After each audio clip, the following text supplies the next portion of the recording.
આજે ગયા ગેસનો બાટલો પુરાવા થોડી ઘણી માથાકૂટ કર્યા પછી મળ્યો માંડ એક બાટલો।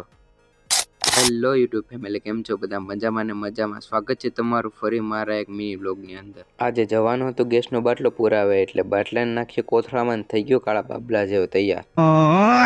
પછી તો શું, મારી બસંતીને લઈને નીકળી ગયો ગેસનો બાટલો પુરાવા। પછી આવી ગયા બાટલાની ઓફિસે, ત્યાં કરાવી દીધો બાટલાને બુકિંગ। પછી બાટલો લઈને આવી ગયો ગેસના ગોડાઉને, લઈ લીધો એક બાટલો લઈને આવી ગયો ફરસાણની દુકાન, લઈ લીધા થોડાક ફાફડી ગાંઠિયા અને એક જોડી લઈ લીધા શ્રીફળ લઈને આવી ગયો PGVCL ઓફિસ અને ભરી દીધું 2 મહિનાનું બિલ। પછી આવી ગયો પેટ્રોલ પંપ અને થોડુંક પાઈ દીધું બસંતીને વૂને, મૂકી 100 ઉપર ને આવી ગયા મહાદેવના મંદિરે ને કરી લીધી મહાદેવને પ્રાર્થના કે 500 સબસ્ક્રાઇબર પૂરા થઈ જાય। પછી શ્રીફળ લઈને આવી ગયો મઠે, પછી કરી લીધી આવીને માતાજીને અગરબત્તીને વધે દીધું શ્રીફળ। ઘરે આવીને જોઈ તો દાળ ઢોકળીને હાલતી ફૂલ તૈયારી। અડધી કલાક પછી મમ્મીએ બનાવી નાખી મસ્ત મજાની દાળ ઢોકળીને બેસી ગયા જમવા, સાથે સાથે ખાખરી પણ ખાતા ગયા। આજનો વિડીયો અહીંયા સુધી હતો, મળીએ નવા વિડીયોની અંદર। Bye bye.